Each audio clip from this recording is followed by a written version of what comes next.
श्री रामभद्रो विजयपेतरम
శ్రీరాఘవం దశరథాత్మజమప్రమేయం సీతాపతిం రఘుకులాన్వయరత్నదీపం ఆజానుబాహుమరవిందదళాయతాక్షం రామం నిశాచర వినాశకరం నమామి. జై బోలో రామచంద్ర భగవానికి. రామభద్ర క్షేత్రంలో విరాజమానమైనటువంటి రామ పరివార దేవతలు హనుమత్ సీత లక్ష్మణ పరివార సమేతంగా రామచంద్రుల వారికి రేపు శ్రీరామనవమి ఉత్సవం యావత్ భారతదేశము సనాతన ధర్మ అనుయాయులందరూ కూడా ఎంతో గర్వంగా ఊరు ఊరా వాడ వాడ పల్లె పల్లె ఎక్కడ చూసినా సరే రామనామస్మరణం రామాలయం లేనటువంటి ప్రదేశం మనకి భారతదేశంలో కనిపించదు. అంత ప్రాచుర్యం పొందినటువంటిది ఈ శ్రీరామనవమి. ఆ నవమి ప్రయుక్త కాలంలో అనాదిగా మనకి కళ్యాణ మహోత్సవం చేయడం అనేటటువంటి ఒక ఆచారం వస్తోంది. వాస్తవానికి జయంతికి కళ్యాణానికి సంబంధాన్ని ఆగమ విధానంగా పూర్వీకులు ఏర్పరిచి జయంత్యుత్సవాన్ని కళ్యాణ రూపంగా ఆచరించడం ప్రారంభించారు.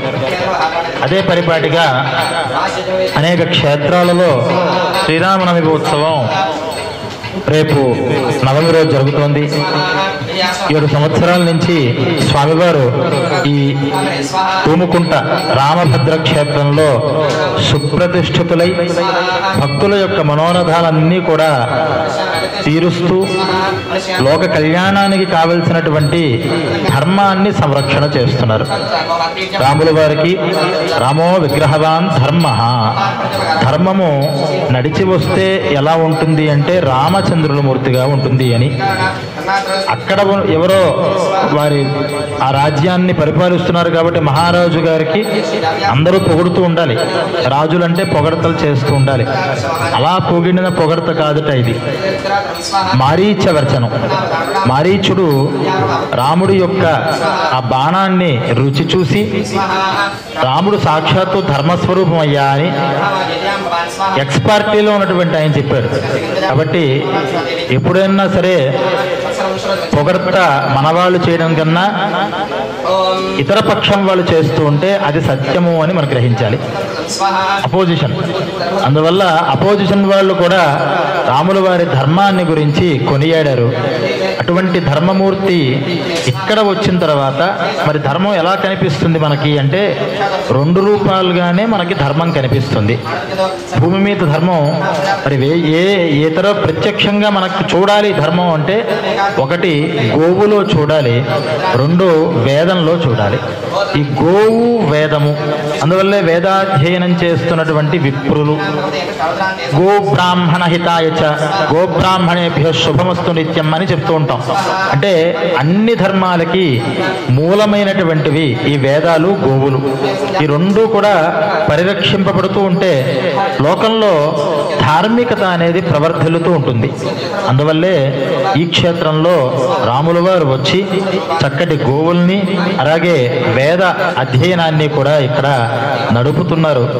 మా పండరి సంతోష్ కుమార్ శర్మ గారు అకుంఠితమైనటువంటి రామభక్తి, కేవలం భక్తితో మాత్రమే క్షేత్రానికి క్షేత్రత్వం వస్తుంది అని ఇంతకు మునుపు మనకి భద్రాచల క్షేత్ర మాహాత్మ్యం మనం చూసినట్లయితే రామదాసు వారు ఏదో డబ్బులున్నాయనో లేకపోతే మంది మార్బలం ఉందనో గుడి కట్ల రాముడు మీద భక్తితో గుడి కట్టాడు. ఆయన పెట్టుబడి ఏమిటి అంటే రామభక్తి. అది మహాక్షేత్రమైంది. అలాగే సంతోష్ కుమార్ శర్మ గారి యొక్క భక్తితో ఇది ఇంత చక్కగా కొంతగా ప్రారంభమయ్యి అది అలా అలా అలా అలా వర్ధిల్లుతోంది. మరింత వర్ధిల్లాలి. ఇక్కడ ఈ దేవాలయానికి అనేకమైనటువంటి ధార్మికులు రావాలి, ధర్మకార్యాలు జరుగుతూ ఉండాలి. ఎక్కడెక్కడ ధర్మకార్యం జరిగినా రండి, చక్కగా మా దగ్గర చేయండి, రామ సన్నిధిలో చేసుకోండి అని ఆహ్వానం చేస్తూ ఉంటారు. ఆ ధార్మికత పెరగడం కోసం ఈ ఉత్సవాలు ఈ నవరాత్రుల్లో చేస్తూ ఉండడం జరుగుతోంది. దాంట్లో ఈ వసంత నవరాత్రికి ఉన్నటువంటి విశేషం కేవలం ఇది నవమి వస్తోంది కాబట్టి రాముల వారిదిగానే కొంతమంది భావిస్తూ ఉంటారు. కానీ ఈ వసంత నవరాత్రి అమ్మవారికి చాలా ప్రీతికరం. అందువల్లే వీటిని లలితా నవరాత్రులు అని విజయదశమి దగ్గర ఆ 9 రోజులు కూడా ఆశ్వీజ మాసంలో శరన్నవరాత్రుల్ని, శారదా నవరాత్రులని, దుర్గా నవరాత్రులని వ్యవహారం వసంత ఋతువులో పాడ్యమి అనగా ఉగాది నుంచి శ్రీరామనవమి వరకు ఉన్నటువంటి వాటికి వసంత నవరాత్రులు లేదా లలితా నవరాత్రులు అని పేరు. శ్రీకృష్ణ శ్యామలాదేవి, శ్రీరామో లలితాంబిక అని లలితా స్వరూపమే సాక్షాత్తు శ్రీరాముల వారిది. లలితా స్వరూపానికి ఈ రామస్వరూపానికి అభేదము అని మనకి మంత్రశాస్త్రాలన్నీ కూడా తెలుపుతూ ఉంటాయి. దాంట్లో భాగంగా ఈ నవరాత్రుల కాలంలో అతి శక్తి రూపంగా, శక్తి ప్రధానంగా ఆరాధనను కూడా చెయ్యాలి అని ఈరోజు నవచండీ విశేషమైనటువంటి పారాయణలన్నీ కూడా నడిచాయి. అలాగే చండికా ప్రీతికరమైనటువంటి చండీ హోమ కార్యక్రమంలో ఇక్కడ నడుస్తోంది. ఉదయం నుంచి ఈ చండీ ఆవాహన పారాయణాదులు నడిచాయి. ఇప్పుడు హోమ కార్యక్రమం నడుస్తోంది. ఆ హోమ కార్యక్రమం నడుస్తుండగా చండీదేవి అగ్ని రూపంగా అక్కడికి ఆహ్వానింపబడినప్పుడు పునర్వసు నక్షత్రంలో స్వామివారికి రేపు చేస్తున్నటువంటి కళ్యాణానికి పూర్వాంగ క్రియలన్నీ కూడా చేయడం కోసం ఇక్కడ మనం అందరం కూర్చున్నాం. ఈ పూర్వాంగ క్రియలు అంటే ఏమిటి అంటే షోడశ కళావాన్ పురుష అంటారు. పురుషుడు అంటే 16 కళలతో ఉంటాడు ఆయన. ఆ 16 కళలు నిండినప్పుడే పురుషుడికి పురుషత్వం అనేది వస్తుంది. అంటే పురుషుడు అంటే పురిసేతే ఇది పురుష. ఈ శరీరంలో ఎవరైతే ఏ మహాశక్తి అయితే కుండలిని రూపంగా లోపల నిద్రావస్థలో ఉందో ఆ దాని పేరే పురుషుడు అని. దాని జాగ్రత్త అవస్థలోకి తీసుకుని రావడానికి అనేకమైనటువంటి వైదిక సంస్కారాలు, జప, దాన, యజ్ఞ, ప్రవచనాదులు, ఆత్మజ్ఞానము ఇవన్నీ కూడా తోడయి దానికి ఆ కుండలిని చలనమయ్యి ఆత్మజ్ఞానాన్ని పొందేటటువంటి ఆ సామర్థ్యాన్ని ఆ పురుషుడికి ఇస్తుంది. అందువల్ల పురుషుడికి సంస్కారం చాలా అవసరం. సంస్కారం దీని చేత సంస్కరింపబడేది కాబట్టి దాని పేరు సంస్కారము. ఏమిటి సంస్కారము అంటే ఒక్కొక్క వస్తువుకి ఒక్కొక్క రకంగా మనం సంస్కారం చేస్తూ ఉంటాం. రాగి మకిలి పట్టేసినటువంటి రాగి చెంబులుంటాయి. వాటిని సంస్కారం చేయాలి అంటే పులుపు వస్తువులు దానికి సంస్కారాన్ని తీసుకొస్తాయి, మకిలిని వదిలిపెడుతూ ఉంటాయి. అలాగే వెండికి మళ్ళీ నేను పులుపు పెడతానంటే కుదరదు. వెండి భస్మం చేత దాని యొక్క మకిలిని పోగొట్టుకుంటూ ఉంటుంది.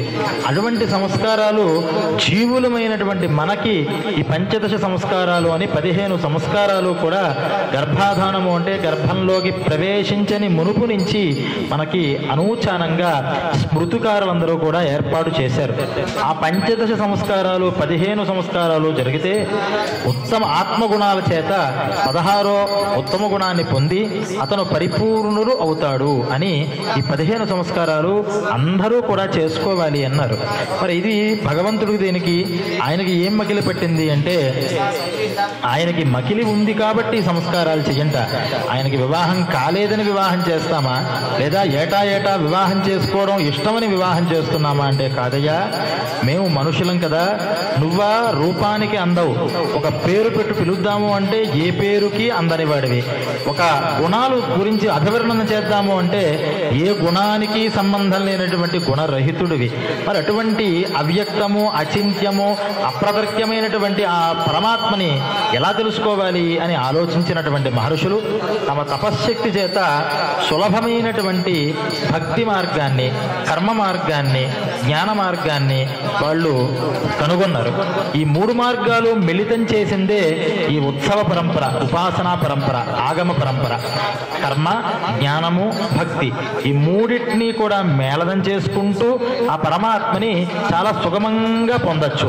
అందువల్ల ఈ సంస్కారాలన్నీ కూడా మన కోసం చేసుకోవాలట, భగవంతుడి కోసం కాదు. ఈ శరీరాలు పేరు ఊరు లేనటువంటి ఆయన, మనం పేరు ఊరు ఉన్నవాళ్ళం కాబట్టి ఆయన్ని కూడా ఒక పేరుతో పిలవడం మనకు అలవాటు. మరి పశుపక్ష్యాది జంతువులకు కూడా భగవంతుడు ఉంటాడు, మరి అవి ఎలా పిలుస్తాయో వాటి భాషతో వాటి గుణాలకి వాటి బుద్ధికి ఆయన అందుబాటులో ఉంటాడు. మనం మానవులం కాబట్టి మానవులకి నామరూపాలు శాశ్వతం అనుకుంటారు కాబట్టి నామరూపాలతో ఆయన భూమి మీదకి అవతరించాట. అందువల్ల మనలాగానే ఉపాసకానాం కార్యార్థం బ్రహ్మణో రూపకల్పన అని ఉపాసన, ఈ భగవంతుణ్ణి మనం చెందాలి పొందాలి అనేటటువంటి ఆర్తి కలిగినటువంటి భక్తులు ఆయనకు ఒక రూపాన్ని నామాన్ని ఏర్పాటు చేయడమే కాక మనలాగానే వారికి కూడా సపర్యలు చేస్తారు. అందువల్లే షోడశ ఉపచారాలు, స్నానాలు, అభిషేకాలు, పూజలు, హోమాలు ఇవన్నీ కూడా ఏర్పడ్డాయి. అదే విధానంగా ఈ కళ్యాణం అనేటటువంటి ఒక సంస్కారం కూడా మనం చేయబోతున్నప్పుడు కళ్యాణం ఒక్కటే కాదు కదా, గర్భాధానాది సంస్కారాలు కూడా వాటికి జరగాలి. జరగడం వల్ల ప్రయోజనం ఏమిటి అంటే, ప్రయోజనం అనుద్దిశ్య నమందోపి ప్రవర్తతే. ఇవన్నీ చేస్తే ఏమిటి మాకు ప్రయోజనం? సత్యనారాయణ వ్రతం చేస్తే ఏం ప్రయోజనం కలుగుతుంది, గురునాథ పొంగలు చేస్తే ఏం ప్రయోజనం కలుగుతుంది అని ప్రయోజనాన్ని ఉద్దేశించే మనం కర్మలు చేస్తూ ఉంటాం. కాబట్టి ప్రయోజనం గురించి కూడా ఒకసారి తెలుసుకోవాలి. ఈ రామభద్ర క్షేత్రంలో విరాజమానమైనటువంటి ఈ మూర్తులకి సంస్కారం చేయడం వల్ల ఈ మూర్తులలో దేవతా సాన్నిధ్య శక్తి పరిపూర్ణంగా వచ్చి తిష్ట వేసుకుని కూర్చుంటుంది. ఎప్పుడు మనం నమస్కారం చేస్తే నమస్కారం చేత అనేక పాపాలని పోగొట్టేటటువంటి శక్తి ఆ బింబాలకి ఉండాలట. అందువల్లే ప్రతిష్టా క్రియాకలాపాలు ఏం చేసినా భక్తానాం అభయ వరప్రదాతృత్వ శక్తి సంపాదనార్థం అని చెప్తూ ఉంటారు. స్వామి, నీకు చేస్తున్నటువంటి ఈ కైంకర్యాలన్నీ నువ్వు తీసుకుని భక్తులకు అభయాలు ఇవ్వాలి. వారు ఏమైనా కష్టాలని వస్తే ఆ కష్టాల నుంచి నువ్వు వరదం ఇచ్చి వాళ్ళని గట్టెక్కించాలి. ఈ అభయ వరప్రదాతృత్వ శక్తి రావడం కోసం నీకు ఈ పూజ చేస్తున్నాను, ఈ జపం చేస్తున్నాను, ఈ హోమం చేస్తున్నాను అని చెప్పడం ఆగమ సంప్రదాయం. అందువల్ల ఈ మూర్తులలో పరిపూర్ణంగా ఉన్నటువంటి ఆ షోడశ కళలు కూడా ఆ రామచంద్రుల వారిలోకి ఈ మూర్తులలోకి స్థిరపడాలి అని గర్భాధానాది సంస్కారాలు చేస్తున్నాం. మనకి ఈ సంస్కారాలన్నీ ఉన్నాయి. వాటిని గర్భాధానము అని, ఇవన్నీ మంత్రరూపంగా చేసే సంస్కారాలు కొన్ని ఉంటాయి, కొన్ని క్రియాప్రధానంగా చేసే సంస్కారాలు కొన్ని ఉంటాయి. అలా గర్భాధానము తర్వాత గర్భంలోకి ప్రవేశించిన తర్వాత 3వ నెలలో చేయాల్సినటువంటి సంస్కారం పుంసవన సంస్కారము అంటారు. అలాగే 4వ నెల కానీ 5వ నెలలో కానీ చేయాల్సినటువంటి సంస్కారాన్ని సీమంతోన్నయన సంస్కారము అని పిలుస్తారు. ఆ సంస్కారాలలో ఒక్కొక్క సంస్కారంలో ఒక్కొక్క విశేషం.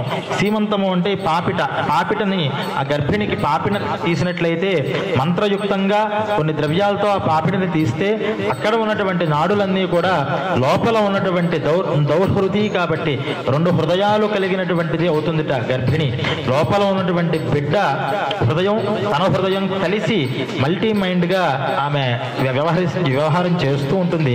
ఇక్కడ ఉన్నటువంటి నాడులన్నీ కూడా మంత్ర స్పర్శ చేత లోపల ఒక సాంత్వన అనేటటువంటిది ఆ గర్భిణికి గర్భస్థ పిండానికి కూడా వస్తుంది అని సీమంతోన్నైన సంస్కారం చేయమన్నారు. ఇవి పుట్టే మునుపు. పుట్టిన తర్వాత జాతకర్మ అనేటటువంటి సంస్కారం ఉంటుంది. అది పుట్టిన వెంటనే ఈ శిశువుని నేల మీద కూర్చోబెట్టడానికి, ఆయన శిరస్సు దగ్గర ఉదకుంభం పెట్టడానికి, ఆయన ముట్టుకుని ఆయన చెవిలో ఆ నక్షత్రం, ఏ నక్షత్రంలో అయితే పుట్టాడో ఆ నక్షత్రం యొక్క జ్ఞప్తిని తీసుకుని రావడం, ఇవన్నీ కూడా జాతకర్మ సంస్కారాల్లో నడుస్తూ ఉంటాయి. తర్వాత ఈ జాతకర్మ సంస్కారం అయిన తర్వాత ఉపనిష్క్రమణము, సూర్యావలోకమనం అని సూర్యుడికి చూపించడం, అలాగే ఉయ్యాల్లో వేయడం లాంటి సంస్కారాలు జరుగుతాయి. తర్వాత నామకరణ సంస్కారం, పేరు పెట్టడం, అన్నప్రాశన, అన్నం తినిపించడం, ఈ 2 సంస్కారాలు మనకి ప్రహతంగా తెలుస్తూ ఉంటున్నాయి. దాని తర్వాత ఉన్నటువంటి సంస్కారం చౌల సంస్కారము అంటారు. అంటే శిఖ జుట్టులు ఏవైతే ఉన్నాయో పుట్టు వెంట్రుకలు సంవత్సరం లోపల మనం తీస్తున్నాం, కానీ శాస్త్రత మంత్రత్వేన 3వ సంవత్సరంలో ఆ చౌలం అనేటటువంటి సంస్కారాన్ని చేయమన్నారు. అది కుదరని పక్షంలో ఉపనయనంతో పాటుగా చేస్తూ ఉంటారు. అందువల్లే ఉపనయనంలో పంచశిఖలు మనం చూస్తూ ఉంటాం. ఇలా ఈ చౌలం అనేటటువంటి సంస్కారాన్ని మంత్రయుక్తంగా స్వామివారికి చేయడం జరుగుతుంది. ఉపనయనం అయిన తర్వాత చౌలం అయిన తర్వాత ఉపనయన సంస్కారం స్వామివారికి జరుగుతుంది. ఉపనయనంలో ముఖ్యమైనటువంటి యజ్ఞ ఉపవీత ధారణ, దండధారణ స్వామివారికి చేయబడతాయి.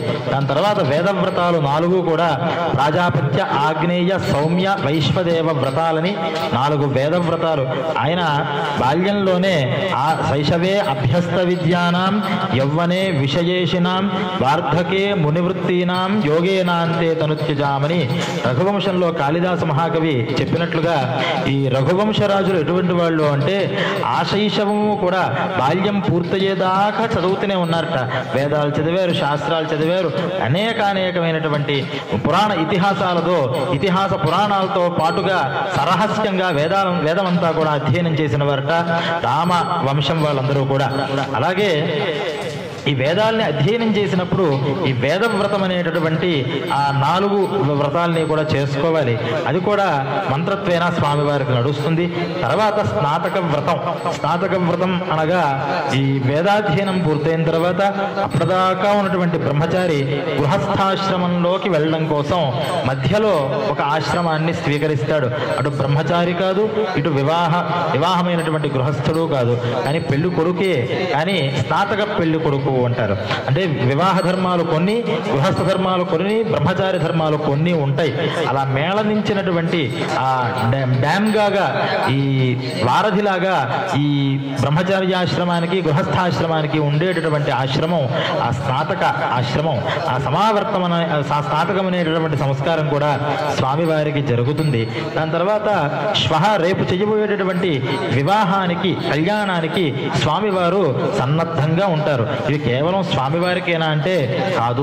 ఈ పరివారంగా ఎప్పుడైతే మనం చేస్తున్నామో ఆగమ మర్యాదలో సపరివార సమేత రామచంద్ర పరబ్రహ్మణే నమః అంటే పరివారంతో ఉన్నటువంటి వాళ్ళందరికీ కూడా ఉపచారాలు వెళ్తూ ఉంటాయి. అలా ఈ సంస్కారాలు అటు సీతాదేవికి, లక్ష్మణ స్వామికి, ఆంజనేయ స్వామి వారికి కూడా ఇవన్నీ సంస్కారాలు కూడా సమంత్రకంగా సమానతంత్రేణ నడుస్తూ ఉంటాయి. అటువంటి ఈ కార్యక్రమాన్ని మనం ప్రారంభం చేసుకుంటూ మొదట గర్భాధాన సంస్కారాన్ని ఇప్పుడు మనం చేసుకోబోతున్నాం. ఈ గర్భాధాన ఖండని కూర్చున్నటువంటి దంపతులు ఇరువురు కూడా ఫల పుష్పాలని వారు ధరించి గర్భాధాన మంత్రాలన్నింటినీ కూడా వాళ్ళు బ్రాహ్మణుల చేత పఠనం చేయిస్తూ ఉంటారు.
श्यामलाली तामरसनयन दशरथतनयलाली रामलाली मेघश्यामलाली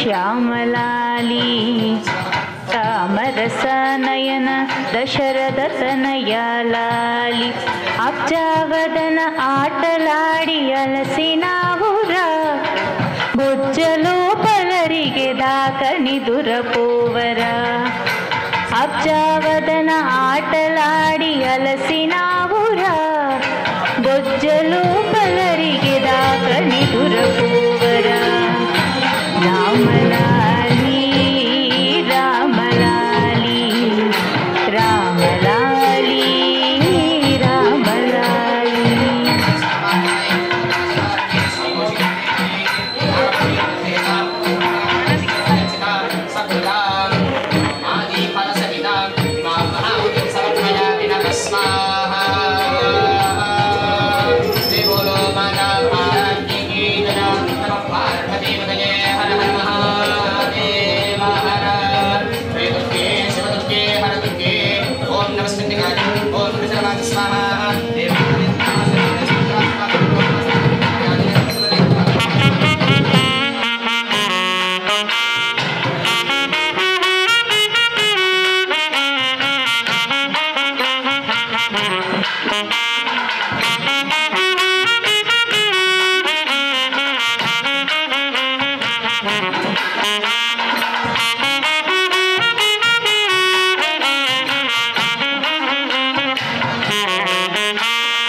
ఆయన కాశీకి బయలుదేరుతానంటున్నారు.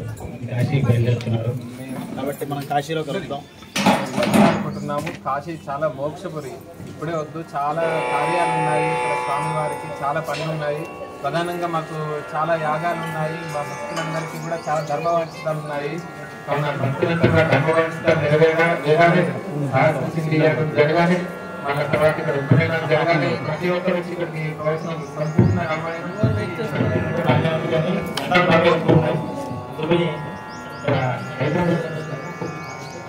ముందుగానే ఇక్కడ ఒక 3 రోజులు ఉంటే సౌభాగ్యంలో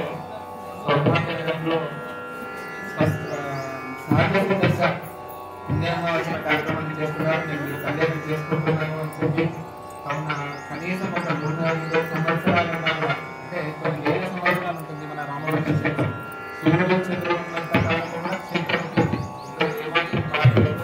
అయినా కూడా మాకు కొంత అవకాశం ఇవ్వాలి. ఎన్నో భక్తులను చేసుకోవాలి. అద్భుతమైనటువంటి కార్యక్రమాలు చేసుకోవాలి. మన భక్తుల తరఫు నుండి కోరుతున్నాం. స్వామివారిని సమయంగా మేము ఎదుర్కొని ఇదే అనేక మతాలు. ఎందుకంటే ఈ రోజు అన్ని షుగర్లు వచ్చేటువంటి స్వీట్లతో చేస్తున్నారు. ఈ కష్టమైనటువంటి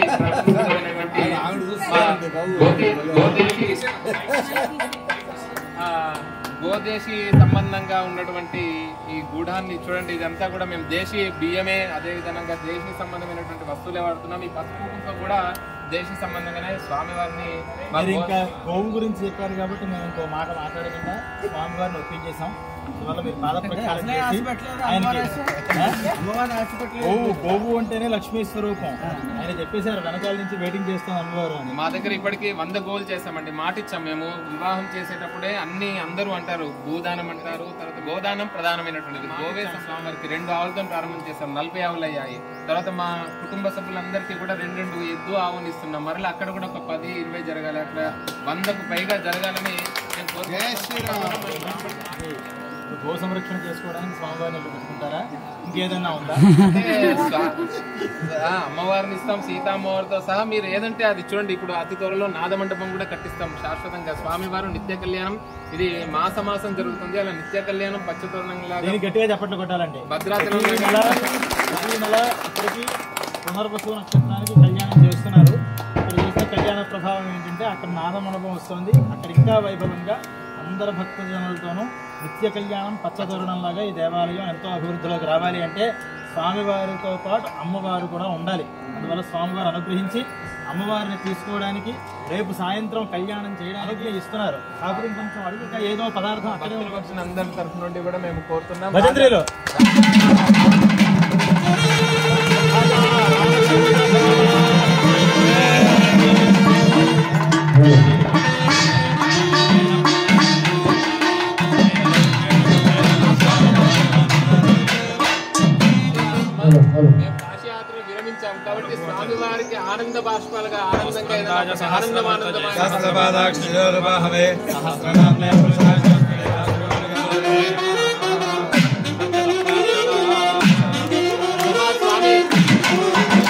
ఇప్పుడే మా వాళ్ళందరూ ఇంకా వైరాగ్యానికి రాలేదు, స్వామివారు కళ్యాణం చేసుకుంటాం కాబట్టి ఆనందం. ఎందుకంటే బ్రహ్మం ఒకటి ఇప్పుడే ఉంది మన తత్వము, కాబట్టి గృహస్థాశ్రమ ధర్మాలు ఉన్నాయి. ఏదైనా ఆనంద పాట వాయించండి.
కుటుంబమే కాదండి, రాజ్యంలో ఉన్నటువంటి ప్రజలంతా కూడా ఏం చేశారండి, రాముడి ఎప్పుడు ఎక్కడ దాకా వెళ్తే అక్కడ దాకా వెళ్ళారు.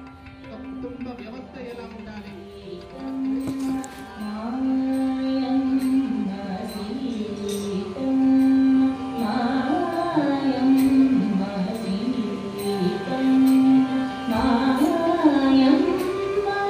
శ్రీరాముడు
प्रसभेयो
क्षेमो नः कल्पतामित्या कल्पते ह वै तत्र प्रजाभ्यो योगक्षेमः यत्रैतेन यज्ञेन यजन्ते हरिः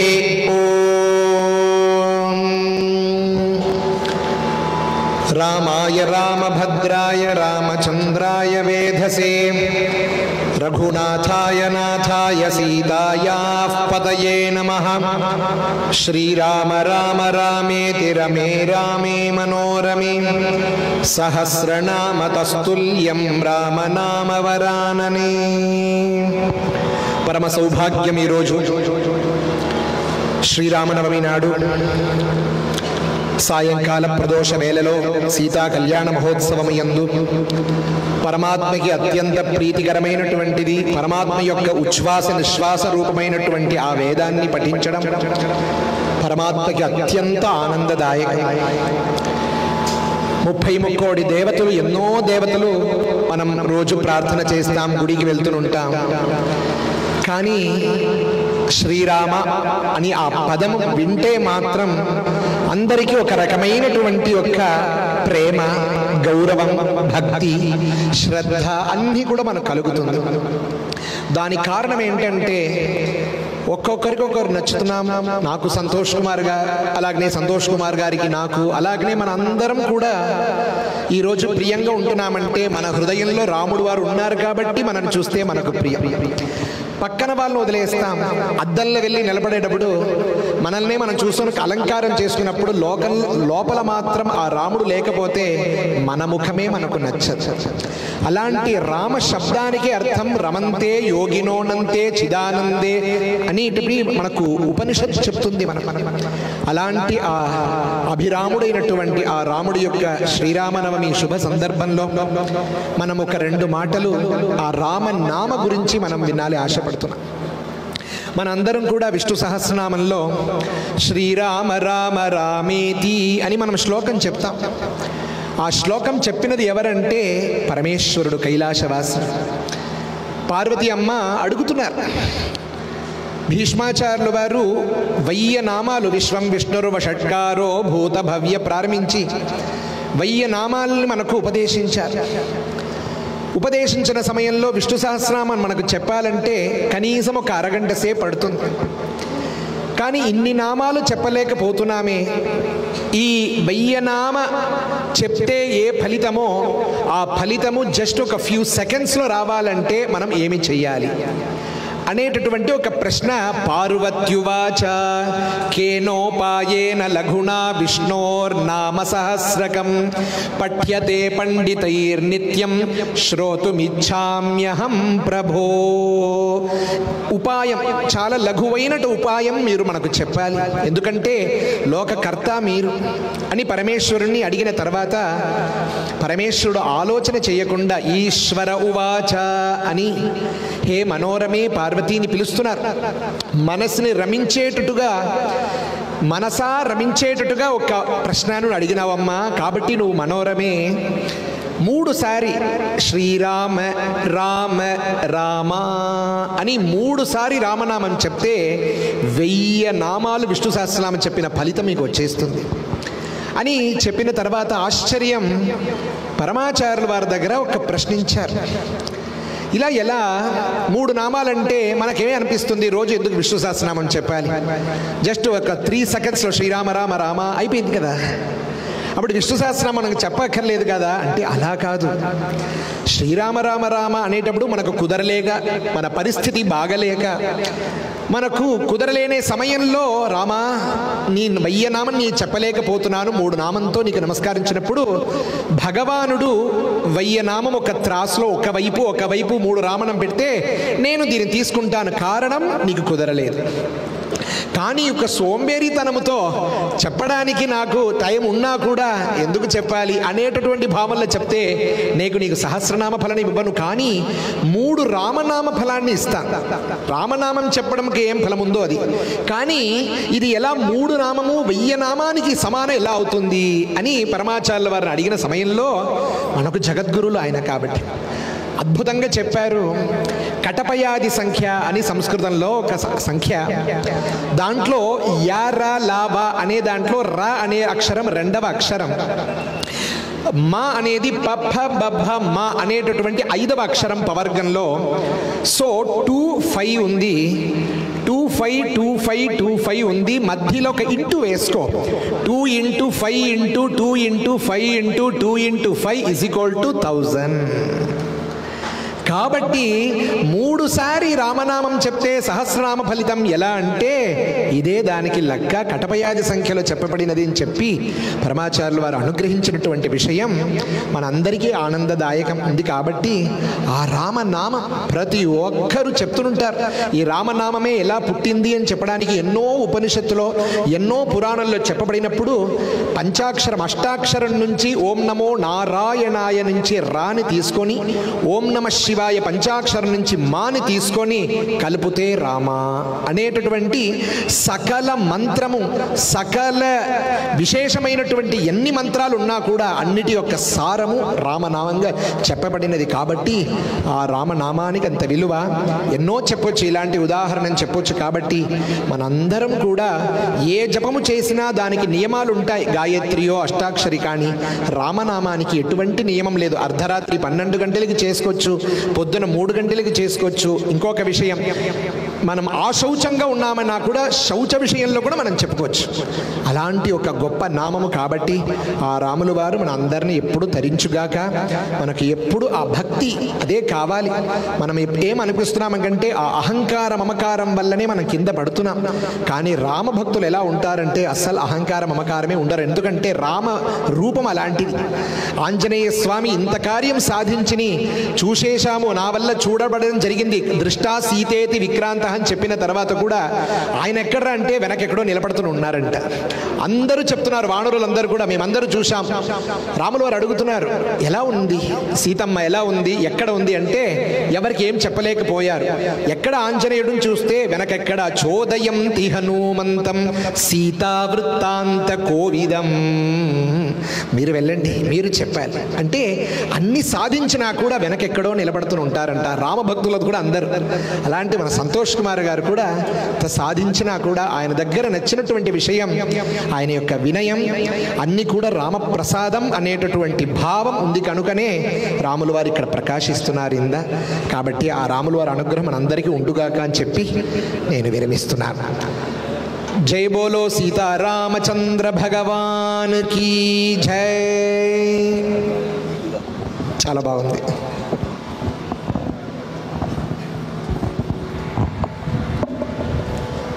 కులదేవత వెంకటేశ్వర స్వామివారు, ఇష్టదేవత రామచంద్ర స్వామివారు.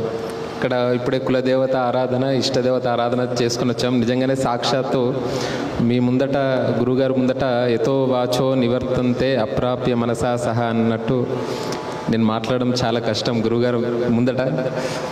అలా మీ ఆశీస్సులు గురుగారు. ఈ రామభద్ర క్షేత్రం నిజంగా ఇంత వైభవంగా ఇక్కడ వేద పాఠశాల జరుగుతుంది అంటే కారణం ఒకే ఒక్క మాట, వేద భవన్. ఆ గురుగారి ఆశీస్సులు సాక్షాత్తు ప్రాతస్మరణీయులు. మన ప్రాంతంలో దక్షిణ భారతదేశంలో ఐఎస్బిలో సీట్ రావనంటే ఎంత కష్టమో వేద భవన్లో సీట్ రావనంటే అంత కష్టం. అలాంటి గురువుగారులే ఇక్కడ రామభద్ర క్షేత్రం యందు మా యందు దివ్య ఆశీస్సులను భక్తులందరికీ కూడా అలాంటి ఆశీస్సులను ఇచ్చినందుకు వారికి ధన్యవాదాలు తెలుపుతూ సాష్టాంగ ప్రణామాలు చేస్తూ రామభద్ర క్షేత్రం నుండి చిన్నగా స్వామివారి ప్రసాదం.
రాముడి గుణగణాలు చెప్పారండి.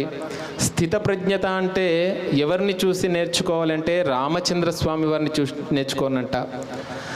ఆ స్వామివారిలో రామ అన్నంత మాత్రమున శ్రీరామ ఘనాపాటి గురువుగారు చెప్పారు ఇంతకుముందు. ఆయన సుఖానికి పొంగిపోకూడదు, దుఃఖం రాగానే వెంటనే తొందరపడకూడదు, ఎవరొక మాట అన్నా కూడా చాలా నిదానంగా ఉండనంట. సుఖం రాగానే స్వామి ఎక్కువగా పొంగిపోలే, దుఃఖం రాగానే రేపు పట్టాభిషేకం అనగానే ఎక్కువ అలానే ఉన్నాడు, లేదు వనవాసం చేయాలన్నా కూడా అలానే ఉన్నాడు అంట. అంత గొప్పనైనటువంటి స్వామి రామచంద్ర స్వామి వారు. చూసారా, మీ రామచంద్ర స్వామి వారిని మేమే పొగుడుతున్నాము.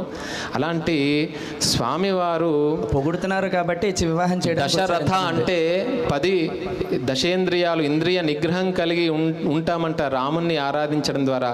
ఐశ్వర్యం రామ పూజనాత్. రాముణ్ణి ఆరాధిస్తే కొంత పరీక్ష చేస్తాడు కానీ అనేక ఐశ్వర్యాలు ఇస్తాడు. ఆపదామపహర్తారం, ఆపదలన్నీ తొలగిస్తాడు.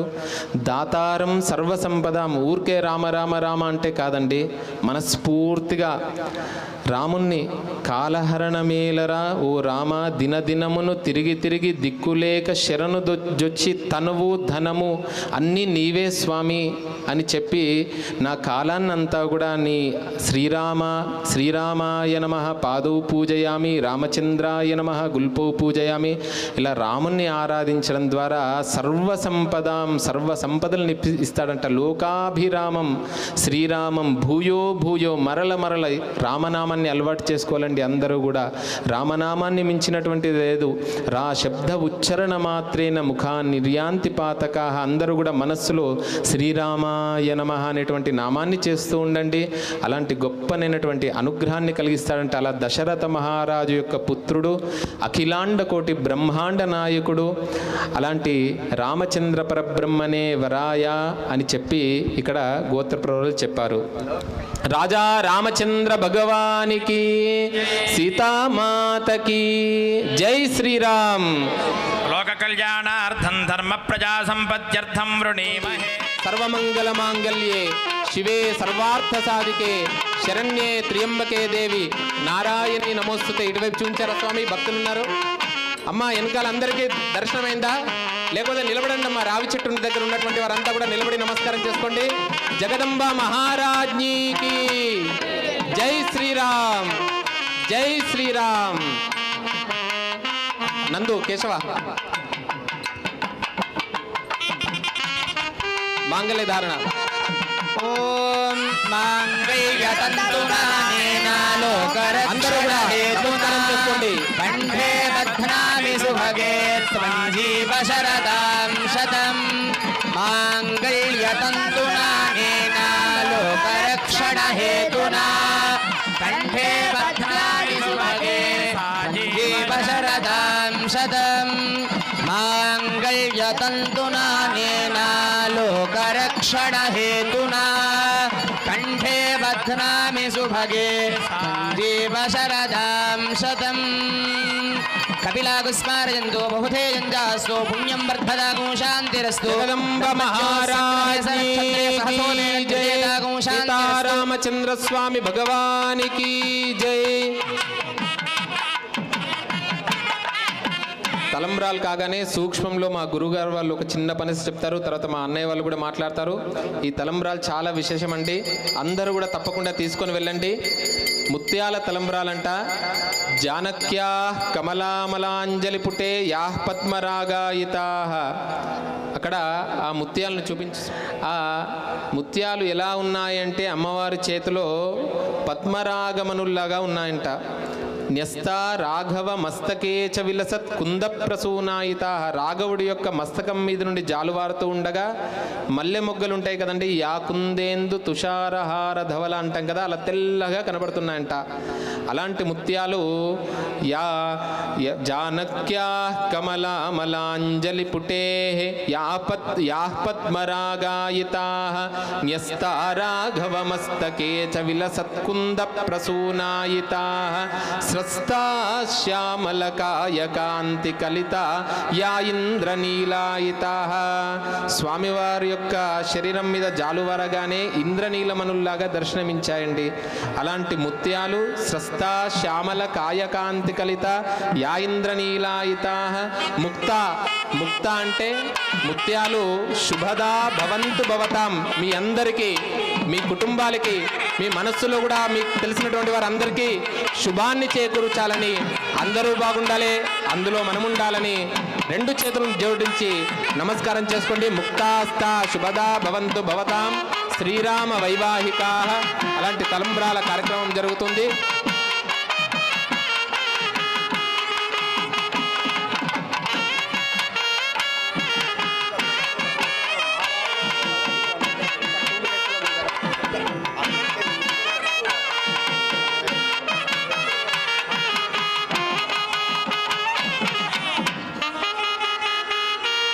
అందరూ కూడా కరతాళ ధ్వనులు చేయండి అమ్మా.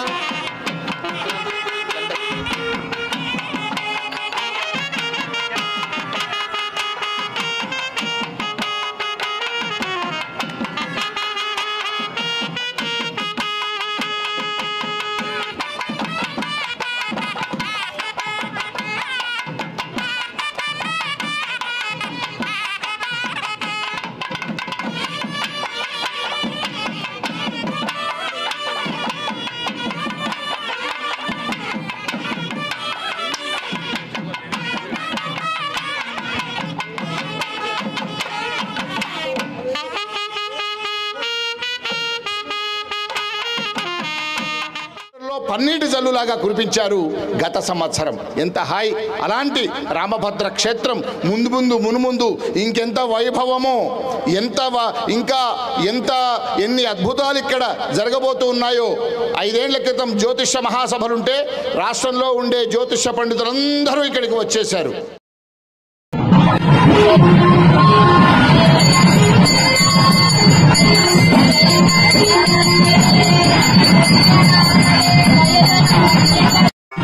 Thank you.